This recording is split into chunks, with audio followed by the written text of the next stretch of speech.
সরকারে থাকা যেন এখন দুধারী তলোয়ারের উপর দাঁড়িয়ে থাকা বলে মন্তব্য করেছেন যুব ও ক্রীড়া মন্ত্রণালয়ের উপদেষ্টা আসিফ মাহমুদ সজীব ভুঁইয়া। রোববার 11 মে রাতে ফেসবুকে করা এক পোস্টে এমন মন্তব্য করেন তিনি। পোস্টে আসিফ মাহমুদ লিখেন, সরকারে থাকা যেন এখন দুধারী তলোয়ারের উপর দাঁড়িয়ে থাকা। সরকার কোনো ভুল করলো সেটা আমাদের এখতিয়ারের মধ্যে না পড়লেও জনতার কাঠগড়ায় আমাদেরই দাঁড় করানো হয়। আবার ছাত্র জনতা মাঠে নামলে রাষ্ট্রীয় ক্ষমতার ভর কেন্দ্রগুলো আমাদের সন্দেহের চোখে দেখে, টার্গেট করে। এস্টাবলিশমেন্ট মনে করে এই কাজ আমরা করছি। তাছাড়া ক্ষমতার বিভিন্ন ভরকেন্দ্রের সঙ্গে জুলাই প্রশ্নে আপোষ না করায় আমরা তাদের চক্ষুশূল হয়ে উঠছি। এটাও এক প্রকার বোনাস।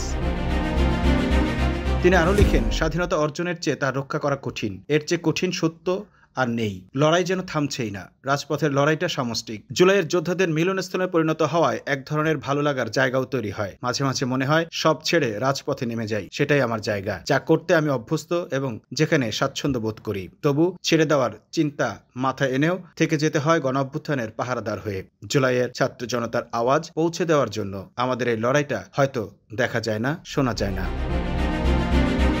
উপদেষ্টা লেখেন, রাষ্ট্র একটি বিশাল এবং জটিল পরিসর। এখানে কিছু বাস্তবায়ন করা অত্যন্ত কঠিন। তবে স্বস্তির বিষয় হলো এই উপদেষ্টা পরিষদ অনেক বাধা এলেও দিন শেষে ছাত্র জনতার পক্ষে অবস্থান নিচ্ছে, জনরায় বাস্তবায়নে সচেষ্ট হচ্ছে। যতদিন এটা পারবে জুলাই গণ অভ্যুত্থানের পক্ষে থাকবে, গণ অভ্যুত্থানের কণ্ঠস্বরকে যথাযথ গুরুত্ব দেবে, ততদিনই আমি আছি। যদি শহীদদের পক্ষ ছেড়ে দেই তবে আমার এখানে আর কাজ নেই। আওয়ামী লীগ নিষিদ্ধ করার প্রক্রিয়ায় জুলাই জনতার আরেকটি বিজয়। এস্টাবলিশমেন্টে যারা এখনো আওয়ামী সিম্প্যাথাইজার তারা সতর্ক হন। সামান্য অসতর্কতা আপনাদের পতনের কারণ হয়ে দাঁড়াতে পারে। জুলাইকে মেনে না নিয়ে এই দেশে শান্তিতে থাকার কোনো সুযোগ নেই।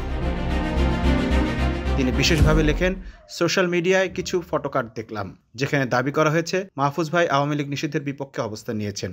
এমন মিথ্যাচার বন্ধ করুন। কারো সঙ্গে চিন্তার পার্থক্য থাকতেই পারে, কিন্তু সেটাকে নোংরা মিথ্যাচারের মাধ্যমে উপস্থাপন করা অনুচিত। মাহফুজ ভাই শুরু থেকেই আওয়ামী লীগ নিষিদ্ধ করার পক্ষে ছিলেন এবং এটি বাস্তবায়নের সর্বোৎকৃষ্ট পন্থা কি হতে পারে তা নিয়ে যুক্তিপূর্ণ আলোচনা করেছেন। ডিটেইলে গেলে গোপনীয়তার শপথ ভঙ্গ হবে, তাই এখানেই থামছি। Mamun Mahfuz, time news desk.